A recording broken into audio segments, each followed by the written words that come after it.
Hello दोस्तों, स्वागत है आपका एक बार फिर से जॉब्स क्रिएटर में। तो दोस्तों, आज की वीडियो बहुत ही ज़्यादा खास वीडियो होने वाली है, क्योंकि इस वीडियो में हम करने वाले हैं quarterly current affairs from January to March 2022। जनवरी से मार्च 2022 तक के अभी तक के जो भी इम्पोर्टेंट करंट अफेयर्स हैं वो सब इस वीडियो में हम इंक्लूड करेंगे। ये वीडियो बहुत ही ज़्यादा हेल्पफुल होने वाली है आप सभी के लिए। जो भी कॉम्पिटिटिव एग्ज़ाम की आप तैयारी कर रहे हैं उस सब के लिए ये वीडियो बहुत ही ज़्यादा इंपॉर्टेंट होने वाली है। जेकेएसएसबी से लेकर जेकेपीएससी से लेकर और जेकेपीएससी केस से लेकर बाकी जितने भी कॉम्पिटिटिव एग्ज़ाम्स हैं उनके लिए बहुत ही ज़्यादा इंपॉर्टेंट वीडियो ये होने वाला है। आप सबको एक काम करना है, वीडियो थोड़ी सी लंबी हो सकती है, एक या एक से ज़्यादा आवर की ये वीडियो हो सकती है, पर ये वीडियो आपके लिए बहुत ही ज़्यादा बेनिफिशियल होने वाली है, क्योंकि इस वीडियो के बाद आपको कोई और वीडियो देखने की ज़रूरत नहीं पड़ेगी।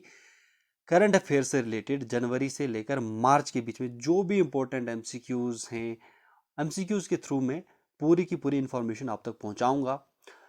तो आप सब लोग एंड तक बने रहेंगे मेरे साथ। चलिए हम स्टार्ट करेंगे हमारी ये वीडियो। तो क्वेश्चन नंबर 1 से हम स्टार्ट करते हैं। दोस्तों, पहला क्वेश्चन आपकी स्क्रीन के ऊपर आ चुका है। आपको इस क्वेश्चन में बताना है नेशनल साइंस डे की थीम क्या रही है 2022 में। दोस्तों, नेशनल साइंस डे के बारे में आपने सुना होगा। नेशनल साइंस डे मनाया जाता है 28 फरवरी को। हर साल 28 फरवरी को नेशनल साइंस डे मनाया जाता है। ये किस लिए मनाया जाता है? ये मनाया जाता है to mark the invention of Raman effect. Raman effect इस दिन इन्वेंट हुआ था। ये इन्वेंट किया था सीवी रमन द्वारा। डॉक्टर सीवी रमन ने इसको इन्वेंट किया था। रमन इफेक्ट में स्कैटरिंग ऑफ लाइट से रिलेटेड इंफॉर्मेशन दी गई थी सीवी रमन द्वारा। तो इस वजह से नेशनल साइंस डे मनाया जाता है 28 फेब को। आपको बताना है कि इसकी थीम क्या रही थी। तो दोस्तों, इसकी जो थीम है वो रही थी, इसकी थीम रही थी integrated approach in science and technology for sustainable future. Integrated approach for science and technology for sustainable future. A option इसका सही आंसर है। अगले क्वेश्चन की तरफ चलते हैं दोस्तों इसी के साथ। Operation Ganga was launched to bring back Indian nationals from which country. अब ये जो ऑपरेशन गंगा अभी अभी ये चलाया गया था, ये किस लिए चलाया गया था ये आपको बताना है कि इसमें जो इंडिया के नेशनल्स थे उनको वापस लाया गया था। इस ऑपरेशन गंगा में किस कंट्री से वापस लाया गया था, रेस्क्यू किया गया था इंडियन नेशनल्स को? सूडान से, यूक्रेन से, यमन से या फिर रशिया से? तो दोस्तों, आपको पता है कि यूक्रेन और रशिया का वॉर चल रहा था। तो उस टाइम पे इंडिया ने ऑपरेशन गंगा लॉन्च किया था to rescue its Indian nationalist from Ukraine. तो यूक्रेन इसका सही आंसर है। बी ऑप्शन इसका सही आंसर है। ओके, अब हम नेक्स्ट क्वेश्चन की तरफ चलते हैं। क्वेश्चन नंबर 3 की तरफ चलते हैं। यहां पर आपको क्या पूछा गया है? यहां पर दोस्तों आपको पूछा गया है which airport in India get status of power positive airport. Power positive airport का स्टेटस किस एयरपोर्ट को मिला है ये आपको बताना है। दोस्तों, पावर पॉजिटिव एयरपोर्ट का स्टेटस मिला है Cochin international airport. Cochin international airport जो कि कहां पर है? ये है केरला में। केरला में है ये कोचिन इंटरनेशनल एयरपोर्ट। और इसको क्या स्टेटस मिला है? ये स्टेटस मिला है पावर पॉजिटिव एयरपोर्ट का। पावर पॉजिटिव एयरपोर्ट का मतलब यहाँ पर जो भी चीज़ें हैं, जो भी चीज़ें ऑपरेट होती हैं फुली सोलर एनर्जी से वो पावर्ड रहती हैं। तो इसलिए कोचिन एयरपोर्ट को स्टेटस मिला है पावर पॉजिटिव एयरपोर्ट का। ये आप याद रखेंगे, इस प्रकार के क्वेश्चन आपके एग्जाम में आ सकते हैं। तो चलिए क्वेश्चन नंबर 4 की तरफ चलते हैं। अब यहां पर क्या पूछा गया है? क्वेश्चन नंबर 4 में आपको पूछा गया है Bhasha certificate selfie campaign has been launched by which ministry. ये जो कैंपेन है Bhasha certificate selfie campaign, Bhasha certificate selfie campaign, ये किस मिनिस्ट्री द्वारा लॉन्च किया गया है? तो दोस्तों, ये जो कैंपेन था ये लॉन्च किया था मिनिस्ट्री ऑफ एजुकेशन ने। मिनिस्ट्री ऑफ एजुकेशन द्वारा ये कैंपेन लॉन्च किया गया था। किस किस वजह से, किस कारण से ये लॉन्च किया गया था उसके बारे में आपको मैं बताता हूँ। तो यहाँ पर ये मिनिस्ट्री ऑफ एजुकेशन ने एक ऐप लॉन्च किया था, भाषा संगम ऐप को लॉन्च किया था इन्होंने। इसको प्रमोट करने के लिए ये भाषा सेल्फी सर्टिफिकेट कैंपेन लाया गया था अंडर एक भारत श्रेष्ठ भारत, एक भारत श्रेष्ठ भारत ये कैंपेन, उसके अंडर ये लाया गया था, ताकि जो कल्चरल डाइवर्सिटी है इंडिया की और मल्टीलिंगुअलिज्म है, अलग अलग लैंग्वेजेस हैं यहाँ पर, उसको प्रमोट करने के लिए ये कैंपेन लाया गया था by ministry of education. I hope आपको ये क्वेश्चन आया होगा। क्वेश्चन नंबर 5 की तरफ चलते हैं दोस्तों। अब क्वेश्चन नंबर 5 की तरफ चलते हैं। यहाँ पर क्या पूछा गया है, आपकी स्क्रीन के ऊपर आ चुका है ये question. Which country in the world that has authorised the use of plant based covid vaccine. तो किस कंट्री ने अभी प्लांट बेस्ड कोविड-19 वैक्सीन का निर्माण किया है, उनको अथॉरिटी मिली है इसका यूज़ करने के लिए, किस कंट्री ने किया है, तो ये आपको बताना है दोस्तों। ये किया है बाय कनाडा। किसने किया है, ये कनाडा ने ये किया है। और ये जो वैक्सीन है इसका नाम क्या है, ये वैक्सीन का नाम है, इस वैक्सीन का नाम है मेडिकैगो कोविफेंस, मेडिकैगो कोविफेंस। ओके, मेडिकैगो कोविफेंस ये डेवलप किया है, ये कोविड-19 वैक्सीन है, डेवलप किया है, प्लांट बेस्ड कोविड-19 वैक्सीन है जो कि डेवलप किया है कनाडा ने। ओके, क्वेश्चन नंबर 6 की तरफ चलते हैं। यहाँ पर आपको पूछा गया है कि इंडिया का GDP growth rate projection, India का जीडीपी ग्रोथ रेट प्रोजेक्शन 2021 से लेकर 2022 तक क्या प्रोजेक्ट किया गया है सेकेंड एडवांस एस्टिमेट में ऑफ एनएसओ। एनएसओ क्या है, यह है नेशनल स्टैटिस्टिकल ऑफिस। तो इन्होंने क्या एस्टिमेट किया है कि इंडिया की जीडीपी ग्रोथ प्रोजेक्शन 2021 और 22 में कितनी होगी, वो आपको बतानी है। तो दोस्तों इसका जो सही आंसर है, इंडिया की जो एस्टिमेटेड ग्रोथ रेट प्रोजेक्शन है जीडीपी की, वो रहेगी अराउंड 8.9%। कितनी रहेगी, अराउंड रहेगी 8.9%। तो इसका सही आंसर है बी ऑप्शन।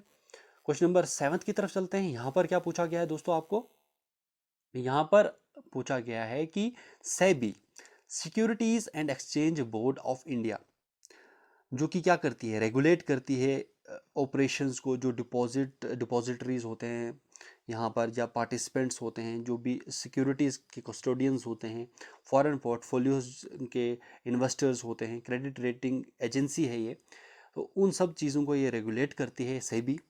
यहाँ पर आपको बताना है कि इसका चेयरपर्सन अभी कौन अपॉइंट हुआ है, अजय त्यागी, शिशिर सिन्हा, मधाबी पुरी बुच, या फिर नन ऑफ द अबव। सही आंसर है सी ऑप्शन, इसका सही आंसर है मधाबी पुरी बुच। तो ये अभी नए चेयरपर्सन है सेबी के। क्वेश्चन नंबर 8 में यहाँ पर क्या पूछा गया है, which among the following has announced the launch of play pass subscription service in India. तो इनमें से आपको बताना है कि प्ले पास सब्सक्रिप्शन सर्विस इंडिया में किसने अनाउंस की है, किसने लॉन्च की है। तो प्ले पास क्या है, तो दोस्तों ये प्ले पास, ये एक्सेस मिलता है इस प्ले पास के ज़रिए सारे एंड्रॉयड यूज़र्स को, जिनके पास अराउंड 1000 ऐप्स इसमें इंक्लूडेड हैं एंड्रॉयड यूज़र्स के लिए, जिनमें क्या होगा, इस प्ले पास के बाद कोई भी ऐप परचेजेस यूज़र को नहीं लेनी पड़ेगी, ना ऐड आएगी ना ही कोई ऐप परचेजेस लेनी पड़ेंगी। तो ये किसने लॉन्च किया है, ये किया है गूगल ने। किसने किया है, गूगल ने ये लॉन्च किया है। ए ऑप्शन इसका सही आंसर है क्वेश्चन नंबर 8 का। क्वेश्चन नंबर 9 की तरफ चलते हैं दोस्तों। यहाँ पर दोस्तों आपको क्या पूछा गया है, which country destroyed the largest plane in the world called Ukraine's Antonov 225 cargo plane. देखो यहाँ पर क्या पूछा गया है आपको, अभी अभी क्या हुआ है कि यूक्रेन का जो सबसे बड़ा, सबसे लार्जेस्ट कार्गो प्लेन था एंटोनोव 225, ये सबसे लार्जेस्ट कार्गो एयर फ्लाइट है पूरे वर्ल्ड में, ये लार्जेस्ट कार्गो एयरक्राफ्ट है ये पूरे वर्ल्ड में। अब ये एयरक्राफ्ट क्या था, इसमें इसका मेन फीचर क्या रहता है, अभी मैं आपको पिक्स में बता देता हूँ एंटोनोव 225 का। दोस्तों ये आपके सामने आ गया एंटोनोव 225 कार्गो प्लेन, ये यूक्रेन का कार्गो प्लेन है। अब अभी अभी क्या हुआ है कि इसमें ये जो प्लेन था ये क्रैश हो गया था। ये यहाँ पर आप देख सकते हैं, ये प्लेन क्या है, क्रैश हो गया था। इस प्लेन की मेन खासियत क्या थी, इस प्लेन की मेन खासियत थी ये जो 6 आपको, ये 6 आपको दिख रहे हैं ना, ये आपको दिख रहा है, ये दिख रहा है, ये दिख रहा है, ये जो 6 आपको दिख रहे हैं ये हैं turbo engines, turbo fan engines हैं, ये इसकी मेन खासियत होती है ये। और ये 250 टन्स कार्गो ये ट्रांसपोर्ट कर सकता है। ओके, 250 टन्स कार्गो ये ट्रांसपोर्ट कर सकता है। अब इस ये अभी ये जो कार्गो एयरक्राफ्ट था ये क्रैश हो गया है। तो यही आपको बताना है कि ये क्रैश किसने किया है, किस कंट्री ने किया है। तो दोस्तों इसका सही आंसर क्या है, इसका सही आंसर है डी ऑप्शन है, रशिया। रशिया और यूक्रेन के वॉर में अभी रशिया ने इस प्लेन को क्रैश किया है, डिस्ट्रॉय किया है। ओके, क्वेश्चन नंबर 10 में आपको पूछा गया है कौन सी कंट्री ने अभी साउथ ईस्ट एशियन गेम्स को होस्ट किया है। किस कंट्री ने 31st south east Asian games हुई हैं उसको किसने होस्ट किया है, ये आपको बताना है। Cambodia, Vietnam, Laos, Thailand. आपको बताया कि साउथ ईस्ट एशिया में 10 इंपॉर्टेंट कंट्रीज आती है, Myanmar, Laos, Thailand, Cambodia, Vietnam, Malaysia, Singapore, Brunei, Philippines और इंडोनेशिया। ये 10 कंट्रीज आती हैं इसमें। आपको यहाँ पर बताना है कि 31st south east Asian games का होस्ट कौन रहा है।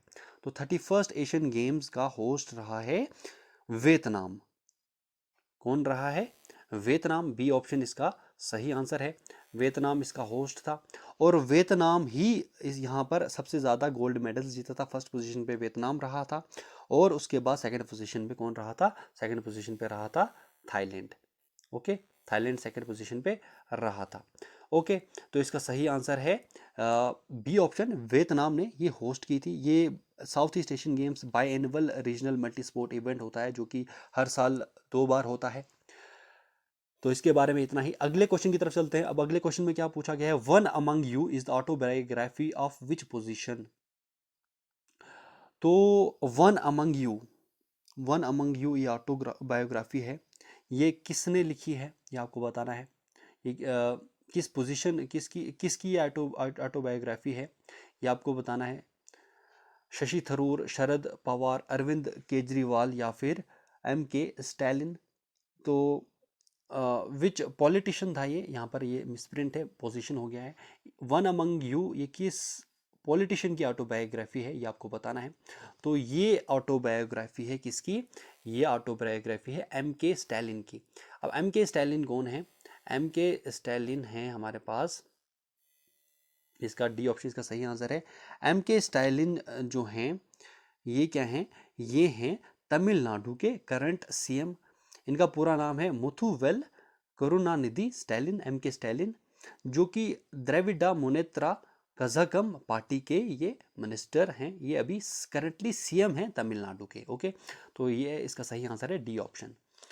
तो वन अमंग यू किसकी ऑटोबायोग्राफी, ये है M.K. स्टैलिन की ऑटोबायोग्राफी। इसी के साथ क्वेश्चन नंबर 12 में आपको क्या पूछा गया है, यहाँ पर आपको पूछा गया है इंडिया का पहला एम्बुलेंस स्ट्रीट एनिमल्स के लिए किस सिटी में लॉन्च हुआ है। तो ये लॉन्च हुआ है, ये लॉन्च किसने किया, ये चेन्नई में लॉन्च हुआ है, चेन्नई में लॉन्च हुआ है तमिलनाडु में। और यहाँ के CM कौन है, M.K. स्टैलिन। तो इन्होंने ही ये पहली एम्बुलेंस स्ट्रीट एनिमल्स के लिए ये लॉन्च की है सिटी चेन्नई में। अब क्वेश्चन नंबर 13 की तरफ चलते हैं। यहाँ पर दोस्तों क्या पूछा गया है आपको, which organisation has release the national gender index in India. अब यहाँ पर क्या पूछा गया है कि नेशनल जेंडर इंडेक्स इंडिया का किस ऑर्गेनाइजेशन ने रिलीज किया है। National gender index, national gender index ये किस लिए आया है, ये आया है आइडेंटिफाई करने के लिए जो भी जेंडर इक्वालिटी रहती है उसमें कुछ गैप्स रहते हैं। जेंडर इनइक्वालिटी मतलब मेल और फीमेल के सेक्स रेशियोज में बहुत सारी इनइक्वालिटी रहती हैं, उसमें जो गैप्स हैं वो इसमें इंक्लूड किए गए हैं नेशनल जेंडर इंडेक्स में। इसको किस ऑर्गेनाइजेशन ने रिलीज़ किया है, इसको रिलीज़ किया है नीति आयोग ने। किसने किया है, नीति आयोग ने इसको रिलीज़ किया है। अब यहाँ पर इसकी क्या खासियतें हैं नेशनल जेंडर इंडेक्स की, उसके बारे में थोड़ा सा देख लेते हैं।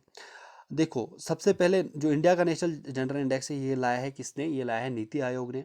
अब इंडिया की जो पोजीशन है बहुत ही ज़्यादा खस्ता है जेंडर इक्वेलिटी के, अगर देखा जाए उसमें यहाँ पर अगर देखा जाए जैसे कि लोवेस्ट सेक्स रेशियो कहाँ पर है, लोवेस्ट सेक्स रेशियो यहाँ पर हरियाणा स्टेट में है, 877 यहाँ का सेक्स रेशियो है। उसके साथ अगर अब यहाँ पर नेशनल जेंडर इंडेक्स, तो हमें पता चल गया कि ये इसको नीति आयोग लाया है, नीति आयोग ने। अब ग्लोबल जेंडर गैप रिपोर्ट भी आई थी। ग्लोबल जेंडर गैप रिपोर्ट में इंडिया का रैंक क्या था, इंडिया का रैंक था अराउंड 140, क्या था, अराउंड 140 आउट ऑफ 156 कंट्रीज में से, 156 कंट्रीज में इंडिया का रैंक कितना था, 140 रैंक था इंडिया का in global gender gap report. तो यहाँ से अंदाज़ा लगाया जा सकता है कि इंडिया में कितनी जेंडर इनइक्वालिटी है वर्ल्ड के साथ कंपैरिजन अगर किया जाए तो क्वेश्चन नंबर 13 का ए आंसर, इसका सही आंसर है। क्वेश्चन नंबर 14 की तरफ चलते हैं। अब यहाँ पर क्या पूछा गया है, आपको पहले इंडियन के बारे में आपको बताना है, पहले इंडियन का नाम बताना है जिन्होंने बोल्ट्जमैन मेडल जीता है 2022 का for contributions in statistical physics. Statistical physics में अपने कॉन्ट्रीब्यूशंस देने के लिए बोल्ट्जमैन मेडल इनको मिला है। ये इनका नाम आपको बताना है, ये पहले ही इंडियन है जिनको बोल्ट्जमैन मेडल मिला है। तो यहाँ पर इनका नाम जो है, इसका सही आंसर क्या है, इनका नाम है दीपक धार। क्या नाम है इनका, दीपक धार इनका नाम है। अब ये दीपक धार क्या है, ये IISER पुणे, IISER पुणे के ये फैकल्टी हैं, यहाँ के ये प्रोफेसर हैं। अब ये पहले इंडियन है जिनको बोल्ट्जमैन मेडल मिला है। बोल्ट्जमैन मेडल जो है ये किसको दिया जाता है, ये फिजिक्स में जिनके अच्छे कॉन्ट्रीब्यूशंस होते हैं उनको ये मिलता है। अब बोल्ट्जमैन के नाम पे ये मेडल दिया जाता है। ये एक ऑस्ट्रियन फिजिस्ट थे जिन्होंने बहुत ज़्यादा डेवलपमेंट लाई थी स्टैटिस्टिकल मैकेनिक्स में, और इन्होंने सेकंड लॉ ऑफ थर्मोडायनेमिक्स भी दिया था बोल्ट्जमैन ने, उसके बेसिस पे बोल्ट्जमैन मेडल दिया जाता है। और ये कौन देता है इसको, ये कमीशन जो होता है स्टेट फिजिक्स का, वो इसको देता है वंस इन 3 ईयर्स, 3 सालों में एक बार, 3 ईयर्स में एक बार ये दिया जाता है। तो ये इस बार मिला है किसको, इंडिया की तरफ से पहले ही ये हैं दीपक धार, इनको ये मिला है, ये आप याद रखेंगे। क्वेश्चन नंबर अब 15 की तरफ चलते हैं। यहाँ पर क्या पूछा गया है आपको, चाइना ने अभी डोमेस्टिक रिकॉर्ड क्लेम किया है। डोमेस्टिक रिकॉर्ड क्लेम किया है किस लिए, क्योंकि इन्होंने अभी 22 सैटेलाइट्स जो है स्पेस में लॉन्च किए हैं एक रॉकेट से। उस रॉकेट का नाम आपको बताना है। तो दोस्तों इसका सही आंसर है लॉन्ग मार्च 8 रॉकेट। लॉन्ग मार्च 8 रॉकेट इसका सही आंसर है। यहाँ पर लॉन्ग मार्च 8 रॉकेट, यहाँ पर इसका सही ऑप्शन है सी ऑप्शन। अब यहाँ पर जो लॉन्ग मार्च 8 ये है रॉकेट है, ये क्या है, ये एक ऑर्बिटल लॉन्च व्हीकल है। ऑर्बिटल लॉन्च व्हीकल जो कि ऑर्बिट में जो भी रॉकेट्स होते हैं उनको लॉन्च करने के लिए इस्तेमाल किया जाता है इस रॉकेट का। यहाँ पर ये चाइना द्वारा ये किया गया है। तो इन्होंने ये क्लेम किया 22 सैटेलाइट्स एक ही बार इन्होंने स्पेस में डाले हैं इस लॉन्च व्हीकल के जरिए। क्वेश्चन नंबर 16 में पूछा गया है कि फॉरेन डायरेक्ट इन्वेस्टमेंट की लिमिट लाइफ इंश्योरेंस कॉरपोरेशन के लिए अंडर ऑटोमेटिक रूट कितनी है, ये आपको बताना है। 20%, 30%, 50%, 100%। तो क्वेश्चन नंबर 16 का जो सही आंसर है ये है अराउंड 20% की फॉरेन डायरेक्ट इन्वेस्टमेंट की लिमिट है for LIC under automatic route. Okay, तो यहाँ पर इसका सही आंसर है ए ऑप्शन। क्वेश्चन नंबर 17 की तरफ चलते हैं दोस्तों। इसी के साथ यहाँ पर क्या पूछा गया है दोस्तों, यहाँ पर आपको पूछा गया है अभी अभी क्या हुई है, एक्सरसाइज वायु शक्ति 2022 ऑर्गेनाइज हुई है। ये किसने ऑर्गेनाइज की है, ये की है इंडियन एयरफोर्स ने ये ऑर्गेनाइज की है एक्सरसाइज वायु शक्ति 2022। किस प्लेस में, कहाँ पर ये हुई है, ये आपको बताना है। तो एक्सरसाइज वायु शक्ति जो है ये क्या है, ये ट्राई एनुअल एक्सरसाइज होती है, साल में 3 बार होती है। ये यहाँ पर किस लिए होती है, ये इसलिए होती है ताकि इसमें इंडियन एयरफोर्स के जो भी कैपेबिलिटीज़ होती हैं उसको ये शो करते हैं और ऑपरेशंस को कंडक्ट करते हैं, वो सब कुछ प्रैक्टिस करते हैं इस एक्सरसाइज में, एक्सरसाइज वायु शक्ति 2022। अब ये कहाँ पर हुई है, ये हुई है इन जैसलमेर। ए ऑप्शन इसका सही आंसर है। अब इसी के साथ क्वेश्चन नंबर 18 की तरफ चलते हैं। यहाँ पर क्या पूछा गया है, geostationary operational environmental satellite GOEST is a next generation weather satellite launched by which space agency. तो ये geostationary operational environmental satellite GOEST ये नेक्स्ट जनरेशन वेदर सैटेलाइट है, कि किस स्पेस एजेंसी ने ये सैटेलाइट को लॉन्च किया है, वो आपको बताना है। तो दोस्तों 18th क्वेश्चन का सही आंसर जो है वो है डी ऑप्शन, नासा ने इसको क्या किया है, नासा ने इसको लॉन्च किया है। ओके, डी ऑप्शन इसका सही आंसर है। क्वेश्चन नंबर 19 की तरफ चलते हैं। यहाँ पर दोस्तों आपको क्या बताना है, ministry of electronics and information technology, MeitY, ministry of electronics और इंफॉर्मेशन टेक्नोलॉजी, ये क्या है किया है, इन्होंने क्या किया है, ये इन्होंने टाई अप किया है किसके साथ। अब वही आपको बताना है कि किस कंपनी के साथ मेटी ने टाई अप किया है, ताकि इंडियन स्टार्टअप्स जो हैं उनको ट्रेन किया जाए कि वो किस तरीके से ऐप्स बना सकते हैं या फिर गेम्स बना सकते हैं, ताकि वो ग्लोबल मार्केट में अपनी छाप छोड़ सकते हैं। उसके लिए किसके साथ इन्होंने मेटी ने टाई अप किया है, फेसबुक, इंटेल, आईबीएम या फिर गूगल। तो दोस्तों यहाँ पर क्वेश्चन नंबर 19 का जो सही आंसर है वो है डी ऑप्शन, जो है गूगल। क्या है सही आंसर है इसका, गूगल।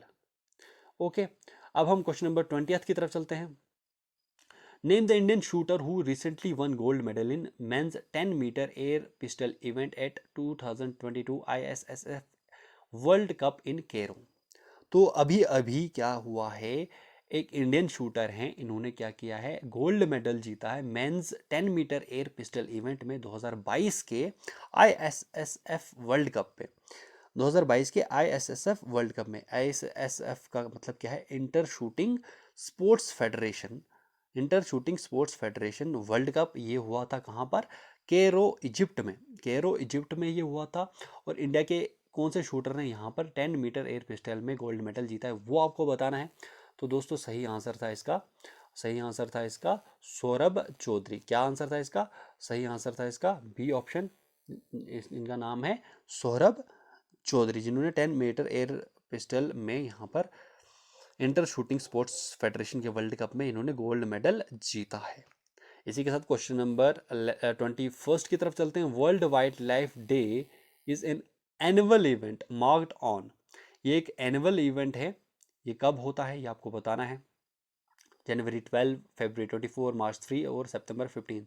तो वर्ल्ड वाइल्ड लाइफ डे ये हर साल 3 मार्च को मनाया जाता है।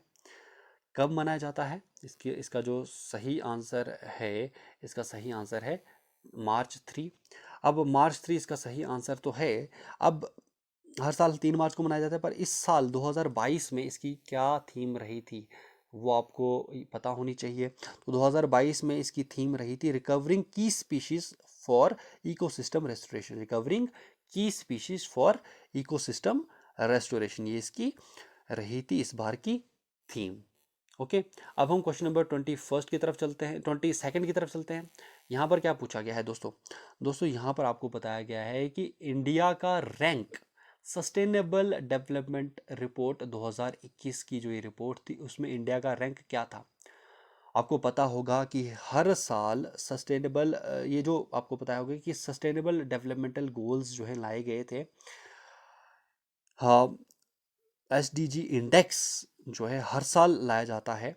उसमें ये मेजर किया जाता है कि जो ये सस्टेनेबल डेवलपमेंट के गोल्स, जो 17 गोल्स रखे गए थे, उनमें कंट्रीज़ की क्या प्रोग्रेस है, उनको अचीव करने के लिए जो 17 गोल्स रखे गए थे उनको अचीव करने के लिए क्या प्रोग्रेस, कितनी प्रोग्रेस कंट्रीज़ ने की है। तो इस SDG इंडेक्स में क्या किया जाता है, SDG इंडेक्स में रैंकिंग दी जाती है आउट ऑफ 100। क्या, आउट ऑफ 100, यहाँ पर आउट ऑफ 100 में से ये रैंकिंग दी जाती है, 100 में से रैंकिंग दी जाती है। और यहाँ पर ये देखा जाता है कि कंट्री ने यहाँ पर कितना परफॉर्म किया है। तो इंडिया का रैंक जो था, इंडिया का रैंक अगर sustainable developmental report 2021 sustainable developmental index में देखा जाए तो इनका रैंक था कितना, 120। कितना था, 120 रैंक था। अब यहाँ पर जो इंडिया का अगर 100 में से पॉइंट्स देखे जाएं तो इंडिया के पॉइंट्स थे 60.07, इतने पॉइंट्स इंडिया के थे। और अगर पहली कंट्री देखी जाए जो फर्स्ट नंबर पे जो कंट्री थी वो थी कौन, फिनलैंड। कौन सी थी, फिनलैंड। कौन सी थी, फिनलैंड। ये वाली कंट्री जो थी फर्स्ट नंबर पे रही थी। ओके, अब हम अगले क्वेश्चन की तरफ चलते हैं।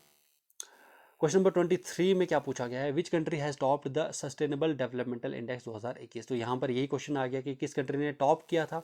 टॉप किया था यहाँ पर, किसने टॉप किया था, टॉप किया था यहाँ पर फिनलैंड ने।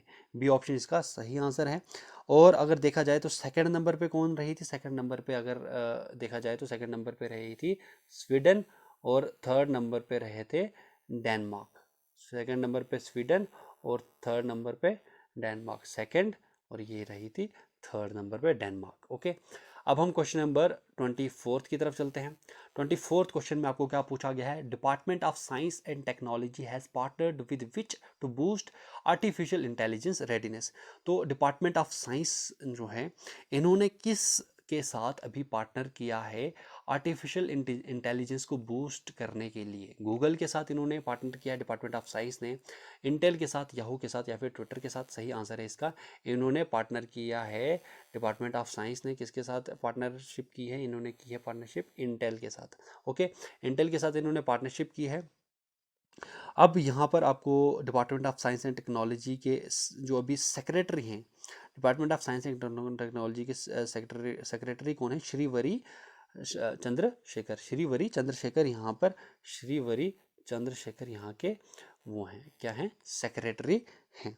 ओके, इन्होंने यहाँ पर डिपार्टमेंट ऑफ साइंस ने पार्टनर किया है इंटेल के साथ, ताकि आर्टिफिशियल इंटेलिजेंस की रेडीनेस को बूस्ट किया जा सके। ओके, क्वेश्चन नंबर 25 की तरफ चलते हैं। यहाँ पर दोस्तों क्या पूछा गया है, the ministry of women and child development has launched Stree Manoraksha project in collaboration with which organisation.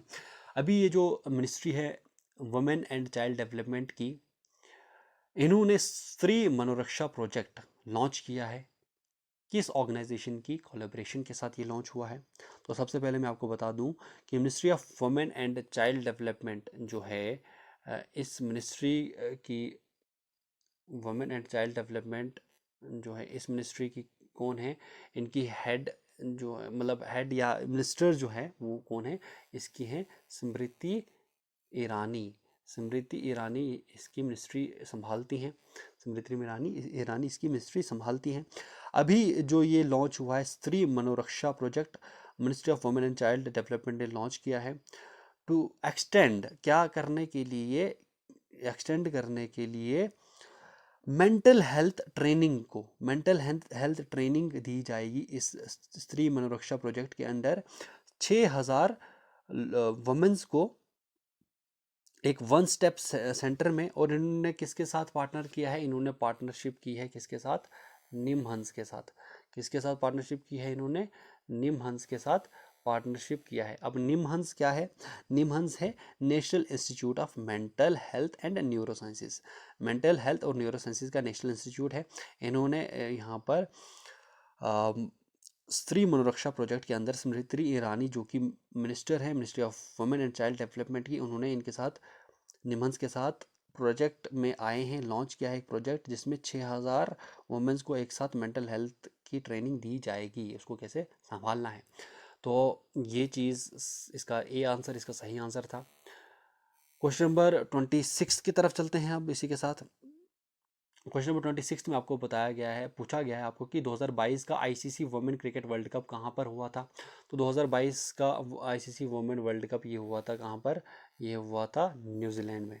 कहाँ पे हुआ था ये, न्यूजीलैंड में ये हुआ था। अब यहाँ पर ये जीता, ये वर्ल्ड कप जीता किसने था, ये भी इंपॉर्टेंट है, ये जीता था ऑस्ट्रेलिया ने। ऑस्ट्रेलिया वुमेन्स टीम ने ये वर्ल्ड कप जीता था।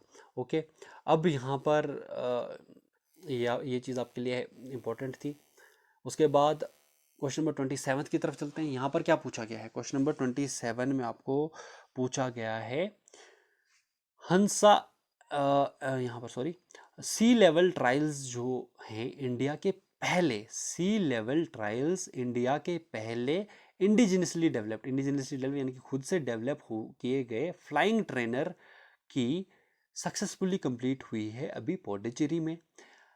इस जो ये फ्लाइंग ट्रेनर एयरक्राफ्ट है, इसका नाम क्या है, फ्लाइंग ट्रेनर एयरक्राफ्ट, इसकी अभी सी लेवल ट्रायल्स जो कि ये कंप्लीट हुई सी लेवल ट्रायल्स इसकी, और ये जो फ्लाइंग ट्रेनर एयरक्राफ्ट है, ये इंडिया का पहला indigenously developed flying trainer aircraft है।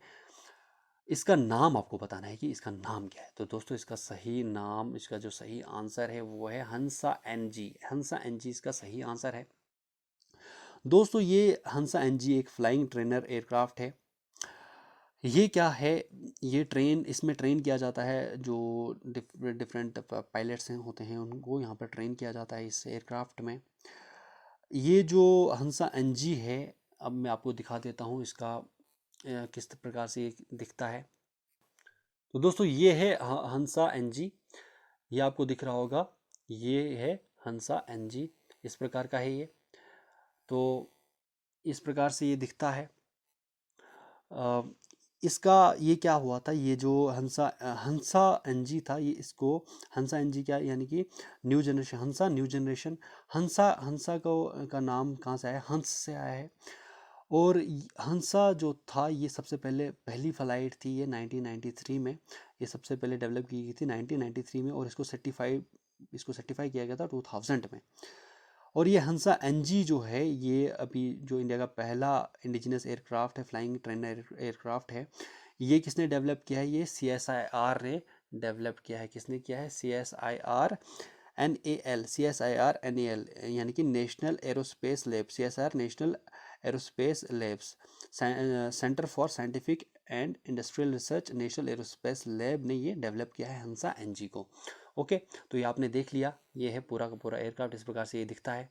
अब हम अगले क्वेश्चन की तरफ चलते हैं। अगले क्वेश्चन में आपको क्या पूछा गया है दोस्तों, क्वेश्चन नंबर 28 की तरफ चलते हैं। What is the theme of Jan Aushadhi दिवस 2022? जन औषधि दिवस 2022 की थीम क्या थी, ये आपको बतानी थी।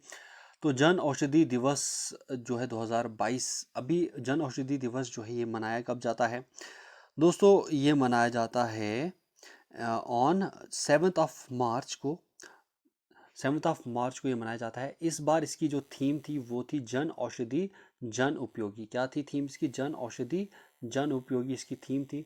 और ये जो 7 मार्च को ये मनाया जाता है, तो इसकी जो इम्पोर्टेंस है वो ये है कि इस टाइम पे इस जन औषधि दिवस के दिन क्या किया जाता है, ये अवेयरनेस स्प्रेड की जाती है जेनेरिक मेडिसिन के यूज़ किस प्रकार से किया जाता है, जेनेरिक मेडिसिन का, उसके यूज़ की अवेयरनेस को इसमें स्प्रेड किया जाता है। ओके, अब हम क्वेश्चन नंबर 29 की तरफ चलते हैं। क्वेश्चन नंबर 29 में क्या पूछा गया है दोस्तों, आपको यहाँ पर आपको पूछा गया है Samarth is a special entrepreneurship programme promotion drive for women children launched by which ministry? तो दोस्तों यहाँ पर आपको बताना है कि जो समर्थ है ये एक स्कीम है, एक स्पेशल एंटरप्रेन्योरशिप प्रमोशन ड्राइव है, वुमेन के लिए ये लॉन्च किया गया है। किस मिनिस्ट्री ने इसको लॉन्च किया है, इस समर्थ एंटरप्रेन्योरशिप प्रमोशन ड्राइव को, ये आपको बताना है। तो दोस्तों ये किया है, इसको लॉन्च किया है MSME ने। MSME यानी कि ministry of micro small and medium enterprises. Micro small and medium enterprises यानी कि बी ऑप्शन इसका सही आंसर है। तो समर्थ स्कीम को इन्होंने लॉन्च किया है। अभी जो MSME के मिनिस्टर हैं वो हैं नारायण राणे।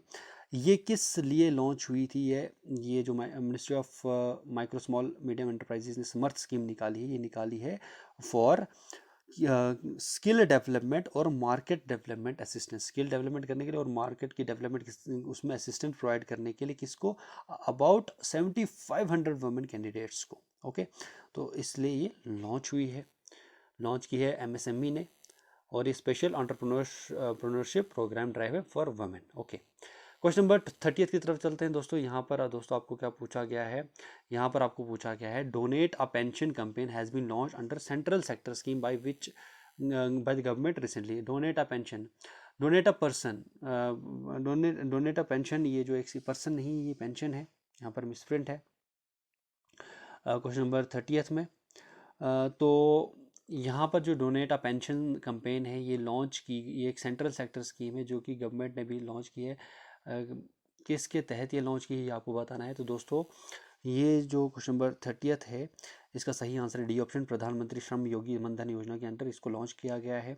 अब ये यहाँ पर यूनियन लेबर और एम्प्लॉयमेंट मिनिस्टर जो थे जिनका नाम है भूपेंद्र यादव, इन्होंने ये डोनेट अ पेंशन प्रोग्राम को लॉन्च किया है, कैंपेन को लॉन्च किया है। किसके अंडर? इसी प्रधानमंत्री श्रम योगी मनधन योजना के अंडर। ठीक है, डी ऑप्शन इसका सही आंसर है। 7 मार्च को ये लॉन्च हुई थी ये स्कीम। ओके, आज़ादी का अमृत महोत्सव इस टाइम पे मनाया गया था, तो वहाँ पर ये लॉन्च की गई थी। ओके, इसी के साथ अब हम अगले क्वेश्चन की तरफ चलते हैं, क्वेश्चन नंबर 31 की तरफ। इंडिया श्रीलंका के भी जो है बायलेटरल मैरीटाइम एक्सरसाइज हुई है स्लीनेक्स 2022। स्लीनेक्स का मतलब है श्रीलंका इंडिया नेवल एक्सरसाइज। ये इंडिया और श्रीलंका के बीच में बायलेटरल एक्सरसाइज हुई है। ये कहाँ पर हुई है ये आपको बताना है। तो दोस्तों ये हुई है कहाँ पर? ये हुई है विशाखापट्टनम में।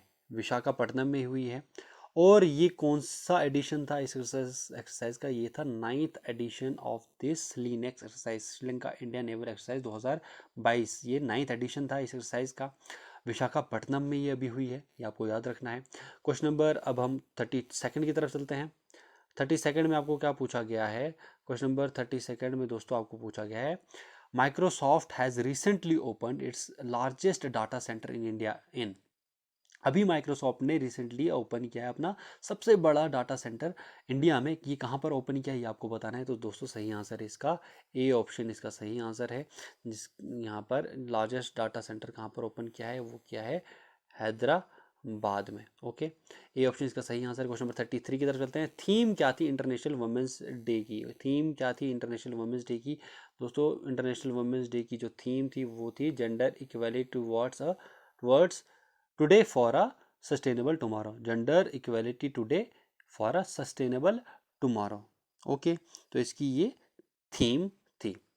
8 मार्च को ये इंटरनेशनल वुमेंस डे मनाया जाता है, ये आपको पता होगा। क्वेश्चन नंबर 34 की तरफ चलते हैं दोस्तों। यहाँ पर आपको बताया गया है, पूछा गया है कि कौन सी कंट्री को अभी फाइनेंशियल एक्शन टास्क फोर्स की ग्रे लिस्ट में रखा गया है? कौन सी कंट्री को अभी रिसेंटली जनवरी से मार्च के बीच में जो 2022 में भी एक कंट्री है जिसको अभी financial action task force FATF की ग्रे लिस्ट में रखा गया है? वो कौन सी कंट्री है दोस्तों? वो कंट्री है UAE।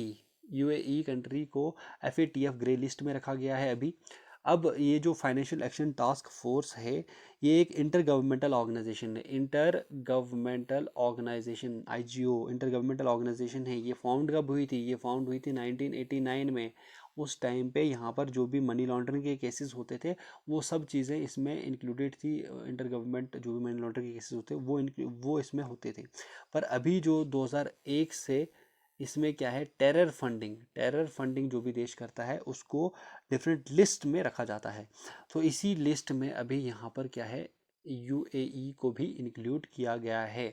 तो अभी रिसेंटली इसको भी फाइनेंशियल एक्शन टास्क फोर्स की ग्रे लिस्ट में उसको रखा गया है। क्वेश्चन नंबर 35 की तरफ चलते हैं दोस्तों। क्वेश्चन नंबर 35 में यहाँ पर RBI ने अभी 24/7 हेल्पलाइन लॉन्च की है डिजिटल पेमेंट्स के लिए। इस इनिशिएटिव का क्या नाम है ये आपको बताना है दोस्तों। इसका सही आंसर है डी ऑप्शन, डिजी साथी इसका सही आंसर है। RBI ने भी 24/7 ये लॉन्च किया है helpline for digital payments. Question number 36 का सही यहाँ पर आपको बताना है कि आंसर इन सभी में से इसमें पूछा क्या गया है। इसमें पूछा गया है कि उस UPI फैसिलिटी का आपको नाम बताना है जो RBI द्वारा अभी लॉन्च की गई है फीचर फोन्स के लिए। तो इसको सही आंसर जो है फीचर फोन्स के लिए अभी कौन सी RBI द्वारा लॉन्च किया गया है फैसिलिटी, वो है UPI 123 पे। ये ऑप्शन इसका सही आंसर है। इसी के साथ क्वेश्चन नंबर 37 की तरफ चलते हैं।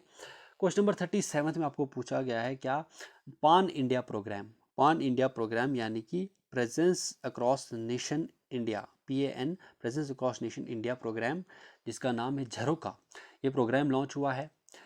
ये लॉन्च किया है किसने? Ministry of culture and ministry of textiles ने ये झरोका प्रोग्राम इन्होंने लॉन्च किया है। किस लिए लॉन्च किया है? प्रमोट करने के लिए ट्रेडिशनल जो इंडियन हैंडीक्राफ्ट्स हैं, हैंडलूम्स हैं, आर्ट एंड कल्चर हैं, इसको प्रमोट करने के लिए ये झरोका प्रोग्राम लॉन्च किया गया है। अब आपको यहाँ पर क्या बताना है कि इनॉग्रल जो पहली सेलिब्रेशन है इसकी, ये इस प्रोग्राम की, ये किस सिटी में हुई है ये आपको बताना है। बेंगलुरु, भोपाल, दिल्ली या फिर रांची? तो दोस्तों यहाँ पर इसकी इनॉग्रेशन जो प्रोग्राम सेलिब्रेशन है वो कहाँ पे हुई है? भोपाल में हुई है। क्वेश्चन नंबर 38 में आपको पूछा गया सी डेक का क्या मतलब है? यहाँ पर सी डेक का मतलब है centre for development of advance computing centre for development of advance computing. ये जो इन्होंने क्या किया है, अभी इन्होंने एक नया सुपर कंप्यूटर, नया क्या सुपर कंप्यूटर लॉन्च किया है, जिसका नाम क्या है, जिसका नाम है परम गंगा। परम गंगा इसका नाम है, जिसकी कंप्यूटिंग कैपेसिटी जो है वो कितनी है, इसकी कंप्यूटिंग कैपेसिटी है 1.66 पेटाफ्लॉप्स। अब ये सुपर कंप्यूटर कहाँ पर इंस्टॉल किया गया है, ये आपको बताना है। सही आंसर है इसका क्या, आईआईटी रुड़की में इसको इंस्टॉल किया गया है। क्वेश्चन नंबर 39 में आपको पूछा गया है, T Raja Kumar has been appointed the president of financial action task force. अभी आपको बताया कि अभी एफएटीएफ की ग्रे लिस्ट में यूएई को डाला गया था।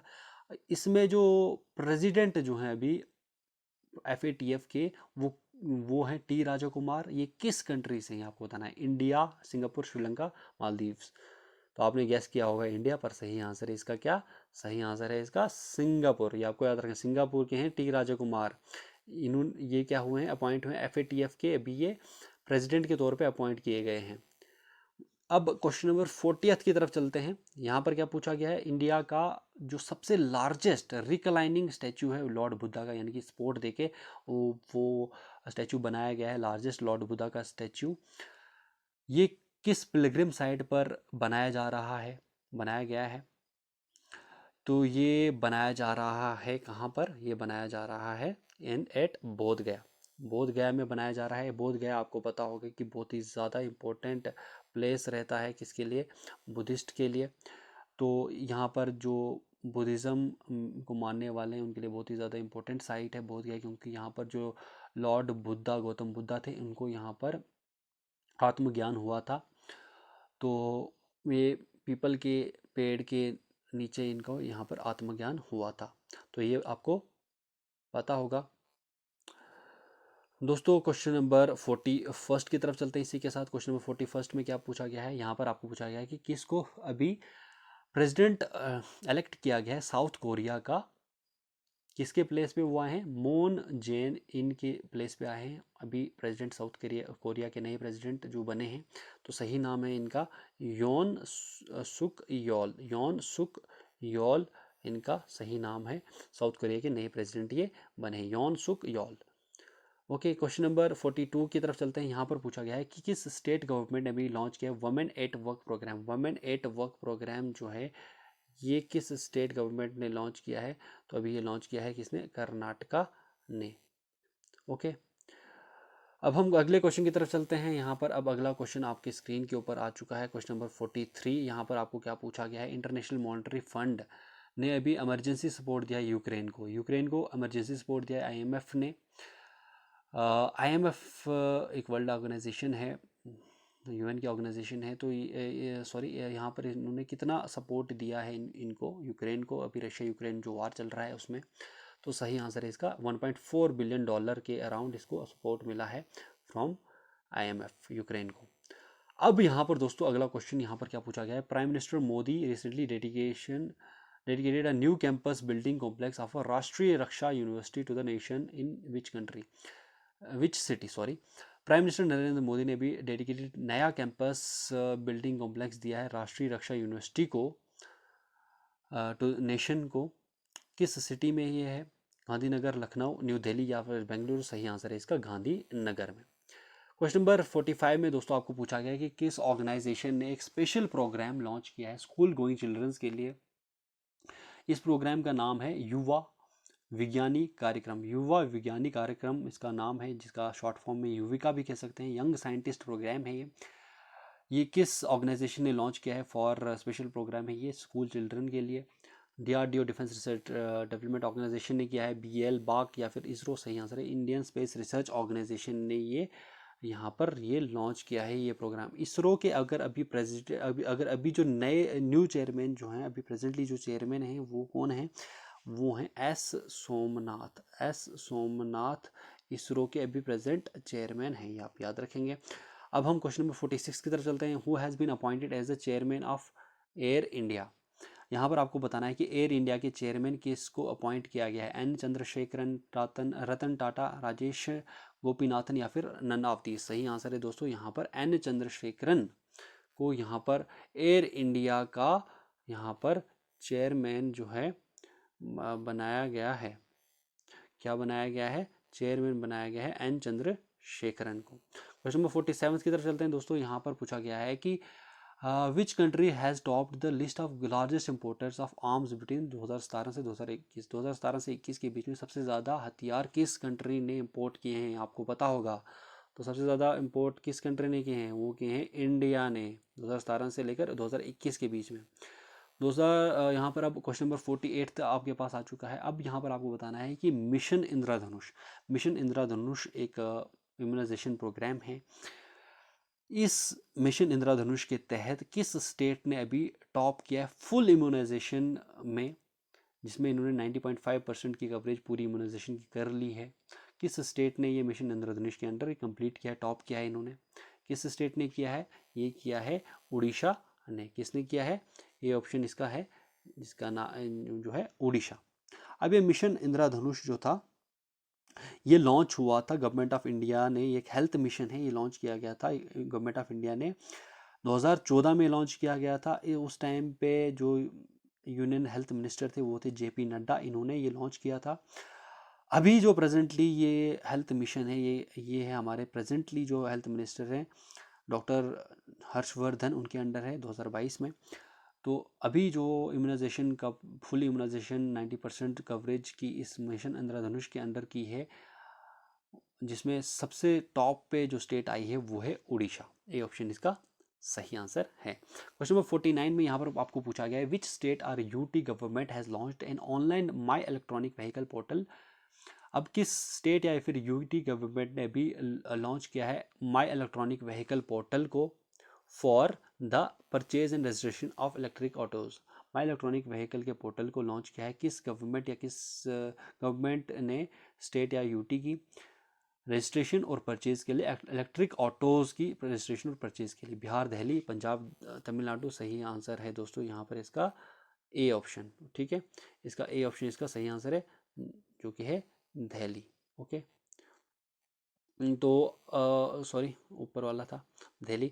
अब यहाँ पर क्वेश्चन 50th में चलते हैं। यहाँ पर क्या पूछा गया है आपको, यहाँ पर पूछा गया है इंडिया का पहला digital water bank aquarium has been launched in. Aquarium जो इंडिया का पहला डिजिटल वाटर बैंक है, ये कहाँ पर लॉन्च किया गया है दोस्तों। ये जो एक्वेरियम है ये लॉन्च कहाँ पर किया गया है, ये लॉन्च किया गया है कहाँ पर, ये लॉन्च किया गया है बेंगलुरु में। तो ये इंडिया का पहला डिजिटल वाटर बैंक है। ये किस लिए लॉन्च किया है, ये बेटर वाटर मैनेजमेंट करने के लिए, इसको अवेयरनेस स्प्रेड करने के लिए इसको लॉन्च किया गया है बेंगलुरु में। D ऑप्शन इसका सही आंसर है। क्वेश्चन नंबर 51 की तरफ चलते हैं। अब यहाँ पर क्या पूछा गया है, the theme for national vaccination day और national immunisation day 2022। National vaccination day या फिर नेशनल इम्यूनाइजेशन डे की थीम क्या रही है 2022 की, आपको बताना है क्वेश्चन नंबर 51 में। तो नेशनल वैक्सीनाइजेशन डे जो है हर साल 16 मार्च को मनाया जाता है, और इसकी जो प्रेजेंटली ये जो थीम थी वो थी vaccine for all, vaccines work for all, vaccines work for all इसकी थीम थी। 16 मार्च को ये हर साल मनाया जाता है नेशनल वैक्सीनेशन डे या फिर नेशनल इम्यूनाइजेशन डे। दोस्तों इसी के साथ क्वेश्चन नंबर 52 की तरफ चलते हैं। यहाँ पर आपको रामनाथ गोयनका अवार्ड्स के बारे में बताना है कि ये प्रेजेंट किए जाते हैं, एनुअली प्रेजेंट किए जाते हैं इंडिया में। किस फील्ड में एक्सीलेंस के लिए इसको दिया जाता है, तो दिया जाता है इसको जर्नलिज्म के फील्ड में। D ऑप्शन इसका सही आंसर है। क्वेश्चन नंबर 53 की तरफ चलते हैं। इंडिया का पहला fuel cell electric vehicle, India का पहला fuel cell electric vehicle launch किया गया है किस ऑटो कंपनी द्वारा अंडर पायलट प्रोजेक्ट। किस ऑटो कंपनी द्वारा इसको लॉन्च किया गया है पहला फ्यूल इलेक्ट्रिक व्हीकल, ये आपको बताना है। तो ये लॉन्च किया गया है कंपनी टोयोटा के अंडर। ओके, ये आपको याद रखना है। ओके, क्वेश्चन नंबर 54 की तरफ चलते हैं दोस्तों इसके साथ। क्वेश्चन नंबर 54 में आपको पूछा गया है कि किसको अभी पंजाब का चीफ मिनिस्टर बनाया गया है, पंजाब के चीफ मिनिस्टर के तौर पे किसने स्वॉन इन किया है, तो सही आंसर इसका भगवत मान। ए ऑप्शन इसका सही आंसर है, ये आपको पता होगा। क्वेश्चन नंबर 55 फिफ्थ की तरफ चलते हैं। India is the host country for the FIDE chess olympiad. FIDE यानी कि इंटरनेशनल जो चेस की जो ऑर्गेनाइजेशन है उसको कहा जाता है। तो इसमें से आपको बताना है कि India is the host country for FIDE chess olympiad 2022 का होस्ट कंट्री थी इंडिया। अब ये टूर्नामेंट किस सिटी में हुआ था, ये टूर्नामेंट कहाँ पर हुआ था ये आपको बताना है। तो सही आंसर क्या है इसका? सही आंसर है इसका बी ऑप्शन, चेन्नई में ये हुआ था। क्वेश्चन नंबर 56 की तरफ चलते हैं। यहाँ पर आपको पूछा गया है कि Mahatma Gandhi green triangle has been unveiled in dash to mark Azadi Ka Amrit Mahotsav. Mahatma Gandhi का जो ग्रीन ट्राइंगल का एक ये अनवील किया गया है आज़ादी का अमृत महोत्सव को सेलिब्रेट करने के लिए। तो ये कहाँ पर ये अनवील किया गया है? ये अनवील किया गया है मडागास्कर में। बी ऑप्शन इसका सही आंसर है। क्वेश्चन नंबर 57 की तरफ चलते हैं। The name the Miss World winner 2021 beauty pageant. तो विनर आपको बताने की मिस वर्ल्ड 2021 किसने जीता था, उसकी विनर कौन थी ये आपको बताना है। 2021 मिस वर्ल्ड की विनर थी कैरोलिना बेलवास्का। कैरोलिना बेलवास्का इसकी विनर रही हैं, जो कि पोलैंड से बिलोंग करती हैं। क्वेश्चन नंबर 58 की तरफ चलते हैं दोस्तों। Which state has developed Dishank app to ensure easy access to land record. Dishank app किस स्टेट ने लॉन्च किया है इजी एक्सेस के लिए, लैंड रिकॉर्ड्स की इजी एक्सेस के लिए दिशांक ऐप को इन्होंने लॉन्च किया है। ये कौन सी स्टेट है ये आपको बताना है।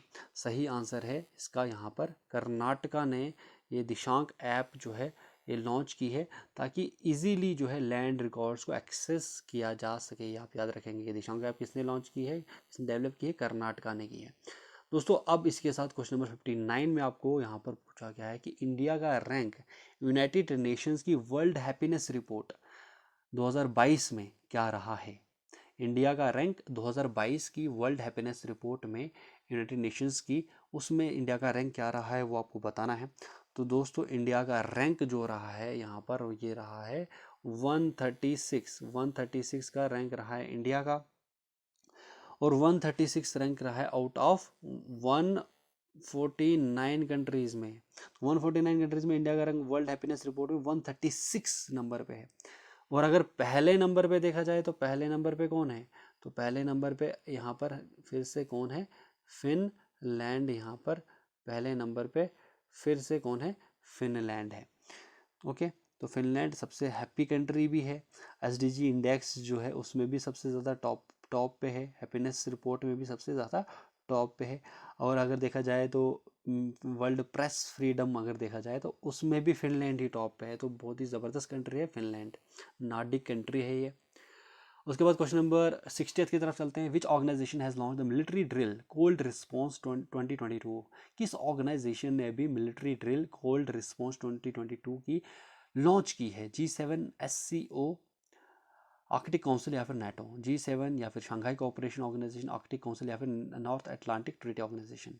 तो किस मिलिट्री ऑर्गेनाइजेशन ने मिलिट्री ड्रिल की है कोल्ड रिस्पॉन्स 2022? कोल्ड रिस्पॉन्स 2022 ये रशिया यूक्रेन वॉर के उसके उसके उसके अपोज में इन्होंने ये ड्रिल की है, कोल्ड रिस्पॉन्स 2022। ओके, नाटो ने की है ये। ओके, क्वेश्चन नंबर 61 की तरफ चलते हैं। When is the world sparrow day celebrated every day. World sparrow day कब मनाया जाता है हर साल? ये मनाया जाता है 20 मार्च को। क्वेश्चन नंबर 62 की तरफ चलते हैं। यहाँ पर पूछा गया है दोस्तों, यहाँ पूछा गया है आपको, यहाँ पर आपको पूछा गया है Indian army has participated in the joint military exercise Lamitiye 2022 with which country. Indian army ने अभी पार्टिसिपेट किया है ज्वाइंट मिलिट्री एक्सरसाइज में, ज्वाइंट मिलिट्री एक्सरसाइज में पार्टिसिपेट किया है, जिसका नाम क्या है? जिसका नाम पड़ा है लेमिटिएई। लेमिटिएई इसका नाम पड़ा है, लेमिटिएई 2022 का नाम पड़ा है। अब इस लेमिटिएई का मतलब क्या है ये तो आपको बताना है कि ये इंडियन आर्मी ने किसके साथ ये किस कंट्री के साथ ये एक्सरसाइज की। ये कंट्री कौन सी है? ये है सेचलिस। कौन सी कंट्री है? सेचलिस के साथ इन्होंने ये एक्सरसाइज की है। अब ये लेमिटिए है जो है, लेमिटिए इसका मतलब क्या है? लेमिटिए का मतलब क्या है? लेमिटिए का मतलब है फ्रेंडशिप। ठीक है, फ्रेंडशिप इसका मतलब है। इंडियन आर्मी ने यहाँ पर ज्वाइंट मिलिट्री एक्सरसाइज की है किस कंट्री के साथ? लेमिटिए 2022 की ज्वाइंट एक्सरसाइज की है सेचलीज के साथ। क्वेश्चन नंबर 63 की तरफ चलते हैं। वर्ल्ड वाटर डे कब ऑब्जर्व किया जाता है यूनाइटेड नेशंस द्वारा? तो ये ऑब्जर्व किया जाता है मार्च 22 को, आपको पता होगा। क्वेश्चन नंबर 64 की तरफ चलते हैं। नेम बताना है आपको जॉइंट मिलिट्री एक्सरसाइज का जो कि हुई है इंडियन आर्मी और उज्बेकिस्तान के बीच में मार्च 2022 में एट यांगियारिक उज्बेकिस्तान में ये एक्सरसाइज हुई है, जॉइंट मिलिट्री एक्सरसाइज है। इसका नाम क्या है? तो क्वेश्चन नंबर 64 का जो सही आंसर है दोस्तों, क्वेश्चन नंबर 64 का सही आंसर है यहाँ पर एक्स दस्टलिक। ए ऑप्शन इसका सही आंसर एक्स दस्टलिक।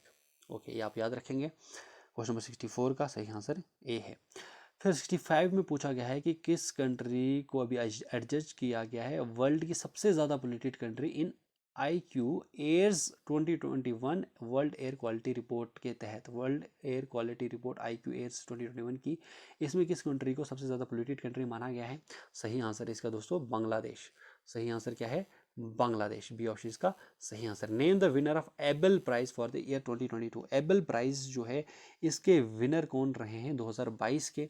तो दोस्तों सही आंसर है एबल प्राइज के जो विनर रहे हैं 2022 के, जो एबल प्राइज मिला है 2022 का एबल प्राइज मिला है किसको?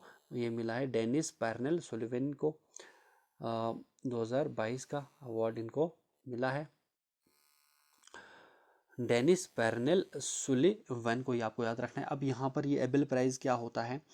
ये टोपोलॉजी मैथमेटिक की एक ब्रांच है, मैथमेटिक की कंट्रीब्यूशन के लिए एबल प्राइज दिया जाता है। टोपोलॉजी की कंट्रीब्यूशन के लिए डेनिस सुलिवन USA से जो हैं ये, इनको ये अवार्ड दिया गया है। एक नॉर्वे का ये प्राइज़ है, नॉर्वेन प्राइज़ है ये, जो कि एनुअली दिया जाता है मैथमेटिक्स के में कंट्रीब्यूशन के लिए इसको दिया जाता है। डेनिस पैर्नेल सुलिवन जो कि कहाँ के हैं? ये हैं USA के, इनको ये अवार्ड मिला है इस बार का। और क्वेश्चन नंबर 67 में क्या पूछा गया? अब यहाँ पर पूछा गया है name the computer scientist and the creator of GIF who has passed recently. अभी GIF के जो क्रिएटर हैं और कंप्यूटर साइंटिस्ट हैं ये अभी इनकी डेथ हुई है। तो इनका नाम क्या था ये आपको बताना है। सही आंसर है दोस्तों, इनका नाम था स्टीफन विल्हेटे। स्टीफन विल्हेटे इनका नाम था। क्वेश्चन नंबर 68 की तरफ चलते हैं दोस्तों। यहाँ पर क्या पूछा गया है? Where is the Reserve Bank of India Reserve Bank innovation hub located. Reserve Bank का इनोवेशन हब कहाँ पर लोकेटेड है? रिजर्व बैंक इनोवेशन है कहाँ पर लोकेटेड है दोस्तों? ये कहाँ पर लोकेटेड है दोस्तों? ये लोकेटेड है यहाँ पर बेंगलुरु में। ओके, क्वेश्चन नंबर 69 की तरफ चलते हैं। विच union territory has top the export preparedness index EPI 2021। तो क्वेश्चन नंबर 69 में आपको क्या पूछा गया है?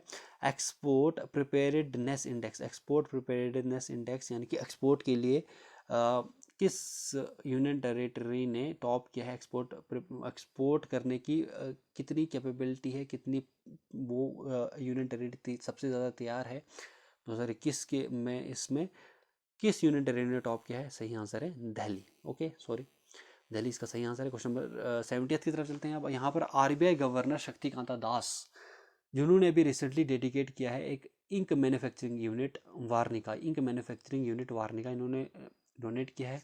किस प्लेस में डोनेट किया है? डोनेट किया है मैसूरू कर्नाटका में ये डोनेट किया है। किन्होंने? RBI गवर्नर शक्तिकांता दास ने। Okay, ink manufacturing unit Varnika. अब हम चलते हैं अगले क्वेश्चन की तरफ। यहाँ पर क्या पूछा गया है? The foundation stone to set up a learning and developmental centre LTC of BRBN MPL has been laid at which place. Question number 71 में आपको पूछा गया है कि फाउंडेशन स्टोन सेटअप करने के फाउंडेशन स्टोन सेटअप करने के लिए लर्निंग और डेवलपमेंटल सेंटर को ऑफ किसका? ऑफ भारतीय रिजर्व बैंक नोट मुद्रण प्राइवेट लिमिटेड BRBN MPL। तो इस लर्निंग और डेवलपमेंट सेंटर को सेटअप करने के लिए फाउंडेशन स्टोन कहाँ पर रखा गया है ये आपको बताना है। बेंगलुरु, मुंबई, मैसूरू, दिल्ली। सही आंसर है Mysuru Karnataka, C option. Question number 72 में आप यहाँ पर पूछा गया है कि किस फिल्म को बेस्ट पिक्चर अवार्ड मिला है? 94th अकेडमी अवार्ड्स में बेस्ट पिक्चर फिल्म अवार्ड किसको मिला है दोस्तों? सही आंसर है इसका कोडा। सही आंसर क्या है? कोडा इसका सही आंसर है। क्वेश्चन नंबर 73 की तरफ चलते हैं। यहाँ पर क्या पूछा गया है दोस्तों? First ever road project made out of waste steel has come up in which country which city in India. तो पहला सबसे पहला रोड प्रोजेक्ट जो कि वेस्ट स्टील से बना हुआ कहाँ पर, किस सिटी में इंडिया में बनाया गया है? सूरत, पटना, भुवनेश्वर या फिर जयपुर? सही आंसर है सूरत में ये बनाया जा रहा है। ठीक है, यहाँ पर सूरत। क्वेश्चन नंबर 74 की तरफ चलते हैं दोस्तों। Which country's Gilbert Houngbo has been appointed the next director general of International Labour Organisation? Gilbert Houngbo, क्या नाम है इनका? Gilbert Houngbo. गिलबर्ट होंगबो को क्या किया गया है? इनको क्या किया गया है? Director general of International Labour Organisation यानी कि ILO का इनको डायरेक्टर जनरल बनाया गया है गिलबर्ट होंगबो को। आपको बताएं कि किस कंट्री के हैं, तो दोस्तों ये हैं किस कंट्री के? ये हैं टोगो के। टोगो क्या है? टोगो एक वेस्ट अफ्रीकन कंट्री है। वेस्ट अफ्रीकन कंट्री है टोगो। ये यहाँ के ही हैं गिलबर्ट होंगबो। इनको डायरेक्टर जनरल बनाया गया है भी ILO का, इंटरनेशनल लेबर ऑर्गेनाइजेशन का। क्वेश्चन नंबर 75 की तरफ चलते हैं। यहाँ पर आपको पूछा गया कि which actor has won the best actor in a leading role award at 94th Oscars award 2022? तो सबसे बेस्ट एक्टर का अवार्ड किसको मिला है 94th ऑस्कर्स अवार्ड में लीडिंग रोल के लिए? सही आंसर है विल स्मिथ को ये मिला है। बी ऑप्शन इसका सही आंसर है। इसमें कंट्रोवर्सीज भी बहुत हो गई थी क्योंकि इन्होंने, विल स्मिथ ने यहाँ पर एक एंकर को थप्पड़ भी जड़ दिया था, तो इसके बारे में आपको पता होगा। तो क्वेश्चन नंबर 76 की तरफ चलते हैं। Which actress has won the best actress in a leading role award at the 94th Oscars award 2022? तो यहाँ पर आपको बताना है कि किस एक्ट्रेस ने बेस्ट एक्ट्रेस का अवार्ड जीता है लीडिंग रोल के लिए 94th ऑस्कर अवार्ड में? किस एक्ट्रेस ने अब ये जीता है? बेस्ट एक्ट्रेस कौन थी ये? यहाँ पर थी जेसिका चैस्टन। बी ऑप्शन इसका सही आंसर है। दोस्तों अब थोड़ा वीडियो लंबी जा रही है, तो आप इस वीडियो को थोड़ा सा पॉज कर लीजिए। अगर आपको पॉज करना है, थोड़ा सा रेस्ट ले लीजिए और फिर से आप इस वीडियो को प्ले कर दीजिए। तो क्वेश्चन नंबर 77 की तरफ चलते हैं हम। दोस्तों क्वेश्चन नंबर 77 में आपको क्या पूछा गया है? Which state has topped under the best state category at the 3rd national water awards? तो किस स्टेट ने अभी बेस्ट स्टेट कैटेगरी में टॉप किया है 3rd नेशनल वाटर अवार्ड्स में? National water awards, 3rd national water awards दिए गए हैं, उसमें सबसे बेस्ट स्टेट कैटेगरी में किसने टॉप किया है? उत्तर प्रदेश, हरियाणा, बिहार, कर्नाटका? सही आंसर है उत्तर प्रदेश ने इसमें क्या किया है? उत्तर प्रदेश ने इसमें टॉप किया है। ओके, क्वेश्चन नंबर 78 की तरफ चलते हैं। अब यहाँ पर क्या पूछा गया है कि PM मोदी ने अभी वर्चुअली फिफ्थ बिम्स्टेक समिट जो थी, इसको PM मोदी ने भी वर्चुअली अटेंड किया है 2022 में। Which country was the chairmanship of BIMSTEC in this summit? किस कंट्री को चेयरमैनशिप दी गई थी इस समिट की? वो दी गई थी इसमें श्रीलंका को इसकी चेयरमैनशिप दी गई थी। अब ये बिम्स्टेक क्या है? ये बिम्स्टेक है क्या? अब ये बिम्स्टेक क्या है? इसमें क्या इसका फुल फॉर्म है bay of Bengal initiative for multi sectoral technical economic cooperation. Bay of Bengal initiative for multi sectoral technical and economic cooperation.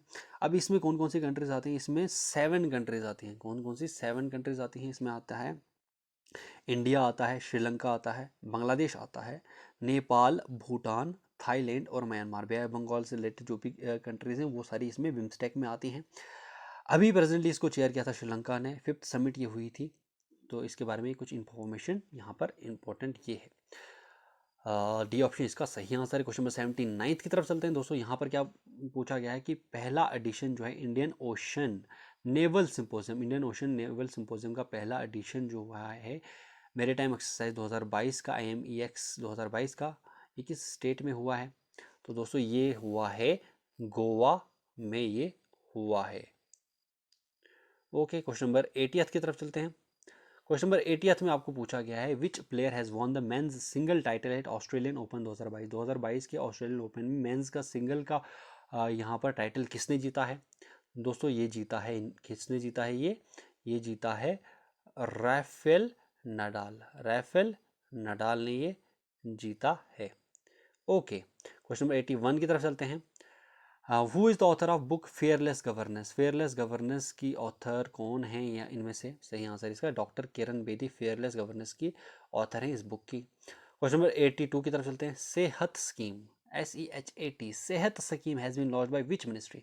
दोस्तों, ministry of health and finance, family welfare, ministry of defence, ministry of rural development, with none of the above. Sehat scheme को देखकर ही आपको लग रहा होगा कि इसका answer A हो सकता है, ministry of health and family welfare, पर इसका आंसर क्या है? इसका आंसर है बी ऑप्शन। इसका आंसर है क्या? बी ऑप्शन इसका सही आंसर है। मिनिस्ट्री ऑफ डिफेंस इसका सही आंसर है। अब मिनिस्ट्री ऑफ डिफेंस ने क्या किया है? ये सेहत स्कीम जो है लॉन्च की है। सेहत स्कीम क्या है? ये है services e health assistant and teleconsultation. Services e health assistance and teleconsultation ये स्कीम है, ये मिनिस्ट्री ऑफ डिफेंस ने लॉन्च किया है। Okay, for their health benefits. Okay, Param Pravega supercomputer has been recently commissioned by. Param Pravega supercomputer अभी recently commission कहाँ पर हुआ है? तो परम परवेगा सुपर कंप्यूटर ये कमीशन कहाँ पर हुआ है? अभी अभी ये हुआ है IIT बेंगलुरु में। ओके, क्वेश्चन नंबर 84 की तरफ चलते हैं दोस्तों। इसमें क्या पूछा गया है? Which bank has partnered with ministry of culture to set up Atmanirbhar Bharat centre for design ABCD at Red Fort? अभी किस बैंक के साथ पार्टनर किया है मिनिस्ट्री ऑफ कल्चर ने ताकि वो सेटअप कर सकें आत्मनिर्भर Bharat centre for design ABCD को रेड फोर्ट, लाल किले में यहाँ पर इसको सेटअप कर सकें? State of bank of India, bank of Baroda, bank of India, Punjab national bank. सही आंसर है बैंक, कौन सा बैंक है? State bank of India, A option इसका सही आंसर है। क्वेश्चन नंबर 85 की तरफ चलते हैं।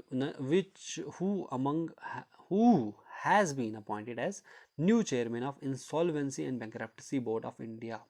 Insolvency and Bankruptcy Board of India का नया चेयरमैन किसको अपॉइंट किया गया है? सही आंसर है रवि मित्तल। किसको अपॉइंट किया गया है? इसमें अपॉइंट किया गया है रवि मित्तल को। बी ऑप्शन इसका सही आंसर है। क्वेश्चन नंबर 86 की तरफ चलते हैं। Who has been appointed new chairman of University Grant Commission? UGC का नया चेयरमैन कौन बना है 2022 में? तो दोस्तों सही आंसर है इसका A option, M Jagadisha Kumar इसका सही आंसर है। क्वेश्चन नंबर 87 में चलते हैं। यहाँ पर पूछा गया है the tableau of which state has been selected as the best among the 12 state are UTs during Republic Day parade on जनवरी 26 2022? जनवरी 26 2022 में रिपब्लिक डे परेड में किस स्टेट की जो रिपब्लिक डे परेड के tableau को सिलेक्ट किया गया है among the best 12 states or UTs में से? तो उत्तराखंड, गोवा, राजस्थान, उत्तर प्रदेश। सही आंसर जो है इसका वो है डी ऑप्शन, यानी कि उत्तर प्रदेश।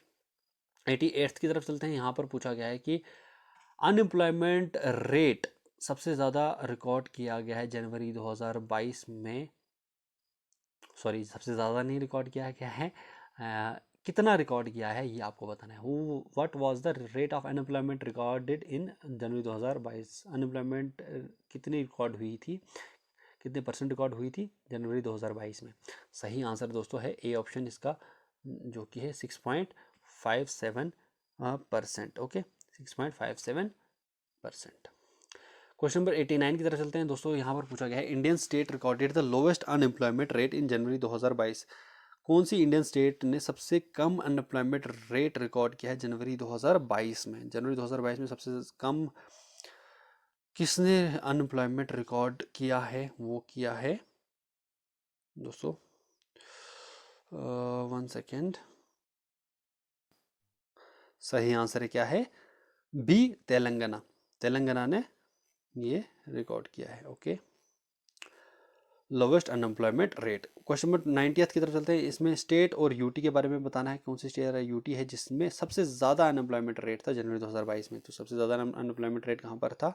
वो था हरियाणा में। ओके, क्वेश्चन नंबर 91 में पूछा गया है India become the first country to administer DNA vaccine against COVID-19, which company has produced this plasmid DNA vaccine? India पहला कंट्री बन गया है जिन्होंने DNA वैक्सीन का इस्तेमाल किया है। क्या किया है?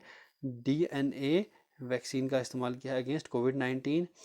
और किस कंपनी के साथ इन्होंने ये जो DNA वैक्सीन प्रोड्यूस किस कंपनी की है? प्लाज्मिड DNA वैक्सीन जो है प्रोड्यूस किया है किस कंपनी ने किया है? जाइडस कैडिला, SLL, या फिर जो बाकी ऑप्शंस हैं यहाँ पर J&J, भारत बायोटेक। सही आंसर है इसका ए ऑप्शन। क्या आंसर है इसका? जाइडस कैडिला, ए ऑप्शन इसका सही आंसर है।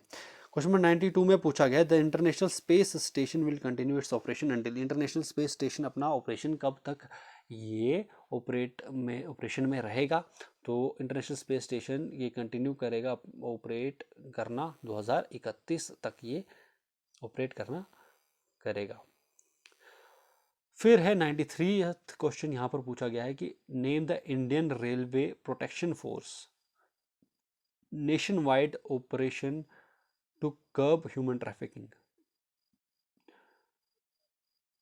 अब नेशनल जो इंडियन रेलवे प्रोटेक्शन फोर्स है, आरपीएफ का एक इनिशिएटिव इन्होंने लॉन्च किया है नेशनल वाइड, पूरे नेशन में एक ऑपरेशन लॉन्च किया है इन्होंने, आरपीएफ ने, ह्यूमन ट्रैफिकिंग को कर्ब करने के लिए, ह्यूमन ट्रैफिकिंग को कर्ब करने के लिए। इसका नाम क्या है? इसका नाम है ऑपरेशन आहट। ऑपरेशन आहट है, ह्यूमन ट्रैफिकिंग को कर्ब करने के लिए इन्होंने आरपीएफ, रेलवे प्रोटेक्शन फोर्स ने इसको लॉन्च किया है, ऑपरेशन आहट को। क्वेश्चन नंबर 95 में आपको पूछा गया, scientist and launch vehicle specialist that took charge as a director of Vikram Sarabhai space centre. अभी किसने साइंटिस्ट और जो लॉन्च व्हीकल स्पेशलिस्ट हैं इन्होंने as a Vikram Sarabhai space centre जो है इसके डायरेक्टर के तौर पे चार्ज लिया है? कौन है ये? तो सही आंसर है S Unnikrishnan Nair, S Unnikrishnan Narayan Nair, C option. Question number 95 में पूछा गया है कि रिजर्व बैंक ऑफ इंडिया ने अभी प्रोजेक्ट किया है रियल जीडीपी ग्रोथ 2022 और 23 के लिए, रियल जीडीपी ग्रोथ कितनी इन्होंने प्रोजेक्ट की है? 5.4% या फिर यहाँ पर 7.8, 6.9, 8%। सही आंसर है इसका 7.8% आरबीआई ने प्रोजेक्ट की है जीडीपी ग्रोथ रेट 2022-23 की। 96th क्वेश्चन में, इंडिया का पहला bullet train station will come up at which place? India का पहला बुलेट ट्रेन स्टेशन कहाँ पर यहाँ पर होगा? सूरत, अहमदाबाद, मुंबई, वडोदरा। सही आंसर है सूरत में ये होगा। क्वेश्चन नंबर 97 में पूछा गया है, which Indian union territory became the first UT to integrate with national single window system? कौन सी यूनियन टेरिटरी पहली यूटी बन गई है नेशनल सिंगल विंडो सिस्टम के साथ ऑपरेट करने वाली, NSWS के साथ ऑपरेट करने वाली? तो सही आंसर है इसका B option, Jammu and Kashmir. Which organisation has launch the Jiva programme to promote natural farming? Jiva programme किस ऑर्गेनाइजेशन ने लॉन्च किया है नेचुरल फार्मिंग को प्रमोट करने के लिए? जीवा प्रोग्राम लॉन्च किया है किसने? ये लॉन्च किया है किसने? नाबार्ड ने। किसने लॉन्च किया है जीवा प्रोग्राम नेचुरल फार्मिंग को प्रमोट करने के लिए? ये किया है नाबार्ड ने, national bank for agricultural and rural development ने ये लॉन्च किया है, नाबार्ड। क्वेश्चन नंबर 99 की तरफ चलते हैं। Indian national women's day is observed every year on 13 February to commemorate the birth anniversary of Indian national women. India का नेशनल वुमेन डे ऑब्जर्व किया जाता है 13 फरवरी को हर साल। किसकी बर्थ एनिवर्सरी की कमेमोरेशन में इसको मनाया जाता है? दोस्तों ये मनाया जाता है सरोजनी नायडू की बर्थ एनिवर्सरी की कमेमोरेशन में। ओके, कौन?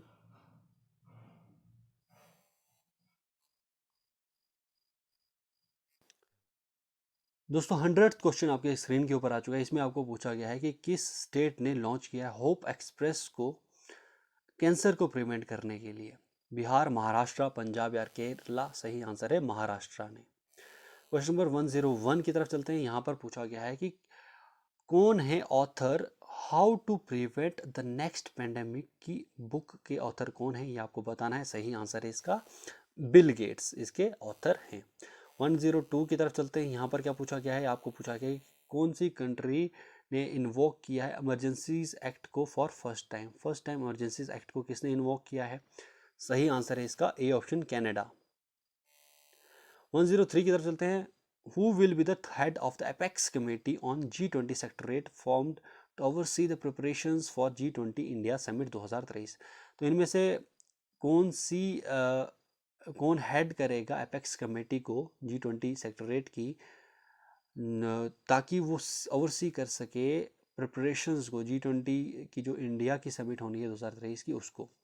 तो इसको यहाँ पर जो ऑप्शंस आपके दिए गए हैं, home minister, prime minister, foreign minister या फिर नेशनल सिक्योरिटी एडवाइजर। सही आंसर है इसका प्राइम मिनिस्टर को ओवरसी करेंगे।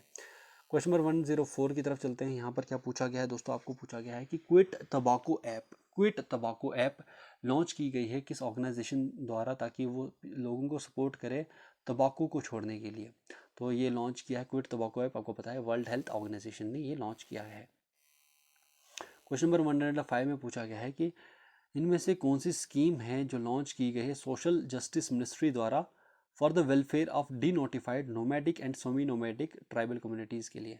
इनमें से कौन सी स्कीम लॉन्च की गई है सोशल जस्टिस मिनिस्ट्री द्वारा वेलफेयर के लिए डी नोटिफाइड नोमैडिक और सेमी नोमैडिक ट्राइबल कम्युनिटीज़ के लिए। सही आंसर है इसका, कौन सा सही आंसर है इसका, वो है सीड। अब ये सीड क्या है, ये है scheme for economic empowerment of DNTs, यानी कि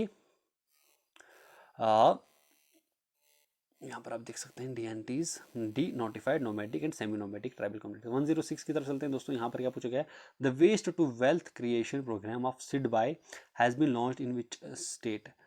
तो वेस्ट से वेल्थ की क्रिएशन का प्रोग्राम जो कि लॉन्च किया है सिडबाई ने।